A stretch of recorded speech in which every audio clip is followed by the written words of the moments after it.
कुशाल जी उस खत को पढ़कर घबराते हुए कमरे से निकलकर बाहर से कुंडी लगा देते हैं ताकि रुक्मणी बाहर ना आ पाए। लेकिन ऊपर रेलिंग से ही नीचे का नजारा देखकर उनके कदम अपनी जगह पर ही जम जाते हैं। अब तक बहुत देर हो चुकी थी, सब कुछ खत्म हो चुका था। वो ऊपर से ही नीचे देखते हैं जहां हर तरफ बस लाशें ही लाशें थीं। वो हॉल जो कुछ देर पहले दुल्हन सा सजा था, वो अब किसी कब्रिस्तान सा लग रहा था जहां बस हर तरफ खून ही खून बिखरा हुआ था।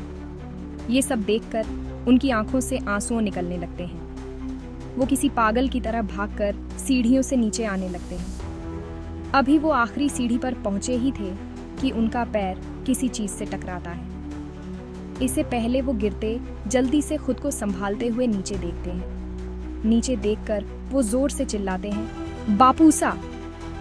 ऊधम जल्दी से नीचे बैठ उनका सर अपनी गोद में रख उन्हें हिलाते हुए कहते हैं, बापूसा आंखें खोलिए ना।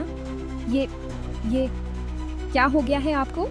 देखिए, हमें डराइए मत, प्लीज बापूसा आंखें खोलिए। इतना कहकर वो जोर से रोने लगते हैं, मगर ठाकुर सा कहा कुछ बोलने वाले थे। अपने बापूसा के निर्जीव जिस्म को देखकर ऊधम को बाकी सबका भी ख्याल आता है। वो जल्दी से उनका सर नीचे रखते हुए इधर उधर देखने लगते हैं। उन लाशों के ढेर में वो अपनों को तलाश कर रहे थे। तभी उनकी नज़र कुछ दूरी पर पड़ी 3 लाशों पर जाती है। ऊधम जल्दी से भागते हुए वहां पहुंचते हैं। नीचे जमीन पर उनके भाई सा रघुवीर, भाभी सा चित्रलेखा और माँ सा खून से लथपथ पड़े हुए थे। वो जल्दी से अपनी माँ के पास बैठते हुए उन्हें झकझोर कर जगाने की कोशिश करते हैं, मगर उनका कोई जवाब नहीं आता। वो भी इस दुनिया को अलविदा कह चुकी थी। ऊधम जल्दी जल्दी अपने भाभी सा को हिलाते हैं कि शायद वो कोई जवाब दे, मगर उनका भी कोई जवाब नहीं आता। फिर वो रघुवीर की तरफ बढ़ते हैं और उन्हें भी हिलाने लगते हैं, इस आस में कि ये तो कोई जवाब दे, मगर कोई जवाब नहीं आता। ऊधम रघुवीर को जोर से गले लगाकर रोने लगते हैं। उनका अब तक रो रो कर बुरा हाल हो चुका था। तभी ऊधम को रघुवीर के शरीर में हलचल सी महसूस होती है। ऊधम जल्दी से रघुवीर को खुद से अलग करके उनके गालों पर थपथपाते हुए कहते हैं, भाई सा आंखें खोलिए ना। नहीं, हमें छोड़कर ऐसे नहीं जा सकते। भाई सा आंखें खोलिए ना। रघुवीर अपनी अध खुली आंखों से ऊधम को देखते हैं, जो बेतहाशा बस रोए जा रहे थे। रघुवीर बड़ी मुश्किल से बोलने की कोशिश करते हुए कहते हैं, चला जा ऊधम, चला जा। और जाने से पहले यो हवेली ने आग के हवाले कर दियो, तन्ने म्हारी कसम चला जा। अपने शब्द पूरे करते हुए रघुवीर भी अपना दम तोड़ देते हैं। अपने भाई को भी इस तरह खुद की आंखों के सामने दम तोड़ते हुए देखकर ऊधम पूरी तरह टूट जाते हैं। तभी उन्हें फिर से जैसे कुछ याद आता है। वो इधर उधर देखने लगते हैं। कुछ दूरी पर उन्हें कई सारे बच्चों की लाशें दिखती हैं। उन दरिंदों ने बच्चों को भी नहीं छोड़ा था। वो जल्दी से भागते हुए वहां पहुंचते हैं और उन बच्चों में अपने बच्चे को ढूंढने लगते हैं। अभी वो तलाश कर ही रहे थे कि उनकी नज़र एक बच्चे पर जाती है, जिसका चेहरा पूरी तरह बिगड़ा हुआ था, मगर उसके कपड़ों से ऊधम उसे आसानी से पहचान सकते थे। यह उनका बेटा था। वो भी उन्हें छोड़कर जा चुका था। ऊधम वहीं घुटनों के बल बैठ अपना चेहरा अपनी हथेलियों में छुपाकर रोने लगते हैं। उनका सब कुछ खत्म हो चुका था। उन्हें समझ ही नहीं आ रहा था कि आखिर ये सब हुआ कैसे, क्यों और किसने किया। आखिरी किसी की उनसे क्या दुश्मनी हो सकती है जो उनके हंसते खेलते परिवार का ये हश्र कर दे। ऊधम पूरी तरह टूट चुके थे। उन्हें अभी भी रघुवीर के कहे आखिरी शब्द और कसम याद थी।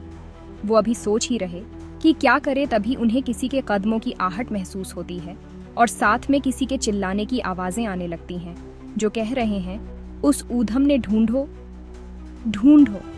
अगर आज वह ऊधम न मरा ना तो हुक्म हम सब ने मार देवेंगे।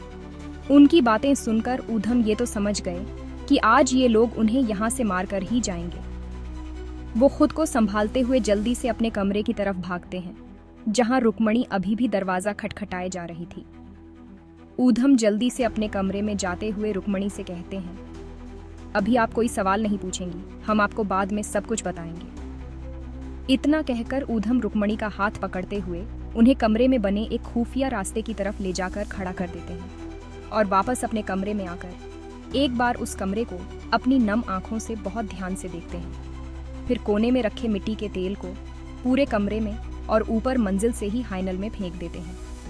कमरे में वापस आने के बाद वो साइड टेबल पर पड़े माचिस को उठाते हैं और उसी टेबल पर रखी अपनी पूरी फैमिली की एक ग्रुप फोटो को भी उठा लेते हैं। ऊधम जल्दी से भागते हुए वहां पहुंचते हैं जहां उन्होंने रुक्मिणी को छोड़ा था। वो भी उस खुफिया रास्ते में घुस दरवाजा बंद करने से पहले एक माचिस की तीली जलाकर रूम में फेंककर जल्दी से खुफिया रास्ता बंद करते हुए वहां से निकल जाते हैं। उनके तीली फेंकते ही कमरे में आग की बड़ी बड़ी लपटें उठने लगती हैं। कमरे में पर्दे लगे होने के कारण आग और तेजी से फैल रही थी। धीरे धीरे वो आग की लपटें पूरी हवेली को अपनी चपेट में ले लेती है। हवेली से कुछ दूर खड़े ऊधम और रुक्मणी हवेली को धू कर जलते हुए देख रहे थे। उस काली रात को याद करते हुए कुशल जी वापस प्रेजेंट में आ जाते हैं। उनकी आंखें रो रो कर सूज चुकी थीं। अब तो उनकी आंखों से आंसू निकलना भी बंद हो गए थे, जैसे वो आंसू उन आग की लपटों की तपिश से ही सूख गए हों। आखिर क्या हुआ था उस काली रात को? किसने और कैसे किया था हवेली का वो हश्र? क्या कभी वो इंसान सामने आएगा? आखिर क्या होने वाला है आगे? जाने के लिए सुनते रहिए एक अजनबी मोहब्बत सिर्फ एहसास पर।